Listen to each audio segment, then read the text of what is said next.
Assalamu алейкум сүйүктүү угармандар. Оору жана шыпа китебинин 11-темасын окуп баштадык.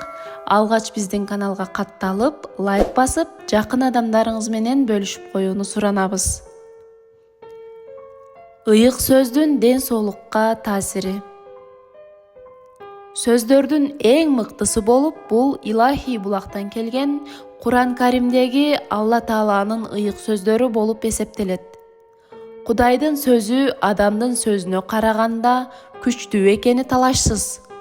Дуба катары айтылган ыйык сөздөр айыгууга үмүт жок ооруларды айыктырып жиберген учурлар көп. Дин жолундагы чыныгы такыба адамдын дубасы бир нече муундарга чейин жетет. Эл оозундагы бата менен эл көгөрөт деген сөздөр да бекеринен айтылган эмес. Ошондуктан биз дайыма бири-бирибизге дуба кылышыбыз керек. Дуба бул сөздөрдөн турат. Пенденин Кудайга кайрылып айткан дубалары канчалык чын ыкластан айтылса, анын таасири да ошончолук күчтүү болот. Пайгамбарыбыз саллаллаху алейхи вассалам да жашоосунун ар бир убагына, шартына жана жерине карата эртели кеч айтылуучу көптөгөн пайдалуу дубаларды бизге үйрөтүп кеткен. Ыйык Куран китебинин күн сайын окуп, намаздан кийин дуба зикирлерди жасап, күнүмдүк дубаларды баскан турган жеринде оозунан түшүрбөй айтып жүргөн адамдын ыйманы бекем, ден соолугу күчтүү болот. Анткени ал окуган ыйык Куран менен дуба зикирлер дайыма ага позитивдүү таасир берип, шыпа болуп турат. Ыйык Куран китеби бул биздин сыймыгыбыз. Анда бизге туура жолдо хидаят, чексиз мээрим, түгөнбөс береке, жарык нур жана шыпа бар. Анын ыйык сөздөрү ар бир жүрөктөн орун алышы керек. Кимдин жүрөгүнөн ыйык Курандын сөздөрү орун алса, алар анын дене клеткаларына дайыма позитивдүү информацияларды жөнөтүп турат. Чындыгында адамдар таң калыштуу. Алла Таала аларга 7 асмандын үстүнөн өзүнүн ыйык сөздөрүн оку, үйрөн, түшүн, акыйкатты таанып бил, адашпа, бактылуу бол деп баасы жок белек кылып түшүрсө да, алар ага маани беришпейт. Тескерисинче бакыты жок жерден издеп жүрүшөт. Же чындап эле алардын жүрөктөрү сокур болуп калганбы? Адамзат үчүн Кудайдан артык белек барбы? Эгерде сен Алла Таала сага канчалык сүйүүсү менен, канчалык мээрими менен кайрылып жатканын түшүнгөнүңдө, анда сен бардык жумушуңду таштап, дароо аны окуп үйрөнүүгө шашылмаксың. Чындыгында, Куран окуган, аны үйрөнгөн, ага амал кылган пендеге Аллах Таала чексиз соопторду берип, аны өз коргоосуна алат, кылган дубаларын кабыл кылат.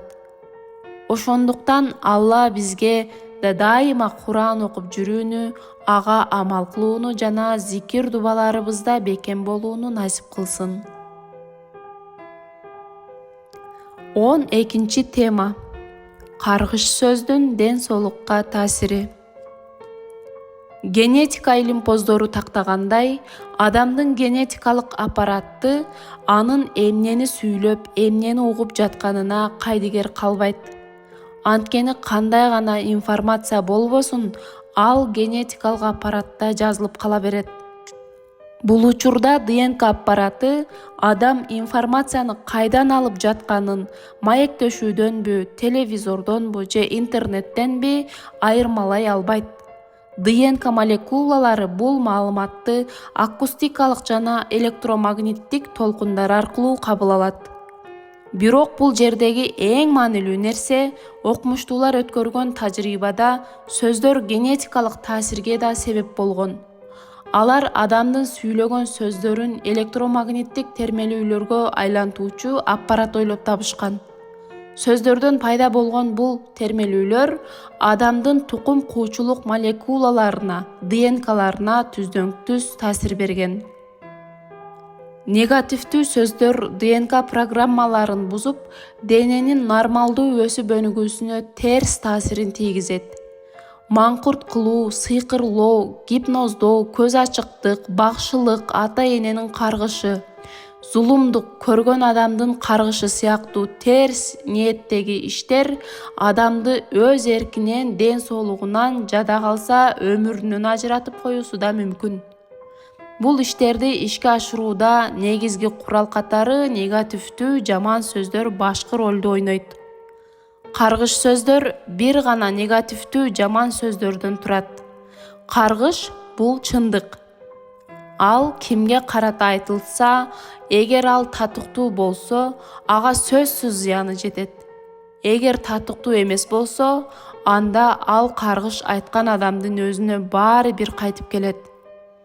Каргыш айтууда, карганууда чоң күнөө. Буга ар бир адам маани бериш керек. Тилекке каршы азыркы күндөрдө адамдар, өзгөчө аялдар, каргыш сөздөрдү күнүмдүк сөз катары колдонуп калышкан. Аялдар каргыш айтуу же каргануу себебинен тозокко көбүрөөк татыктуу болору жөнүндө пайгамбарыбыз Мухаммад саллаллаху алейхи вассалам эскертип кеткен. Каргыш сөздүн таасири ата-энеден кийинки 7 урпагына чейин жете берет. Каргыштан зыян тарткандар көп. Ошондуктан бирөөгө каргыш айтуудан же каргышка калуудан же бирөөгө жаман сөз айтуудан же жаман сөз угуудан сак болушубуз керек. Пенденин каргышына караганда Алланын каарына калуу коркунучтуу. Алла Таала өзү сактасын. Каргышка калган адамдын иштери жүрүшпөй, үй бүлөсү менен ажырашып, балдары жетим калып, аягында ден соолугун жоготуп, бактысыз турмушка кабылгандар да арабызда аз эмес. Ошондуктан ар бир адам башка бирөөлөрдү наразы кылып, акысын жеп, аларга зулумдук көрсөтөрдөн мурда өз жана өзүнүн кийинки келе жаткан урпактарынын тагдыры жөнүндө ойлонушу керек. Анткени каргыштын себебинен балдары небере чеберелерине чейин катаал тагдырларга душар болуп калышы толук ыктымал. Бул өтө жагымсыз көрүнүш. Пайгамбарыбыз Мухаммад саллаллаху алейхи вассалам доорунда Алкама аттуу жигит жашап өткөн. Ал күнү түнү намаз окуп, орозо тутуп, дайыма Алла Таалага дуба зикирлерди айтып жүрчү. Бирок күндөрдүн биринде Алкама кокусунан тилден калып, катуу ооруу себебинен өлүм төшөгүнө жатып калат. Тегерегиндегилер канчалык аракет кылышпасын, ага өлүм алдында айтылуучу «Ла илаха иллаллах» келмесин айттыра албай коюшат. Бул жөнүндө пайгамбарыбызга кабар келгенде, ал дароо эле бул жигиттин атасы жөнүндө сураштырат. Сахабалар анын атасы жоктугун, бирок картаң бир энеси бар экендигин айтышканда, аны алып келүүнү буйрат. Алкаманын энеси келгенде пайгамбарыбыз саллаллаху алейхи вассалам андан баласынын ага болгон мамилеси жөнүндө сурайт. Алкаманын энеси: «О Алланын элчиси, Алкама бул дүйнө жыргалына алданбаган, жашоосун дайыма ибадат менен өткөргөн жакшы бала болчу. Бирок балам аялынын ыраазычылыгын меникинен жогору койгону үчүн ага ыраазы эмесмин» деп жооп бергенде, пайгамбарыбыз саллаллаху алейхи вассалам: «Мына Алкаманын тилден калып, күбөлүк келмесин айта албай жатканынын себеби кайда? Эми балаңды кечир. Ал өлүм алдында турат. Күбөлүк келмесин айтып калсын» деп эскертет. Ошондо Алкаманын апасы: «Балам мени менен эсептешпеген болсо, кантип аны кечирем?» деп жооп берет. Ошондо пайгамбарыбыз саллаллаху алейхи вассалам сахабасы Билалга: «Элдерди чогултуп, отун жыйнап келгиле. Алкаманы өрттөйбүз» деп айтат.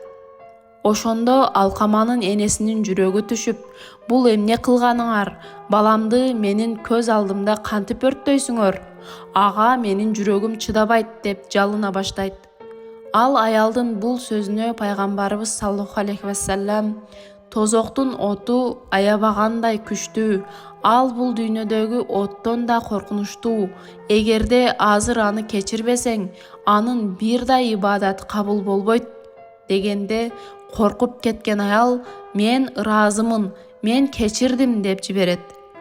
Ошондон кийин гана алкама тилге келип ля илаха иллаллах келмесин айта баштайт.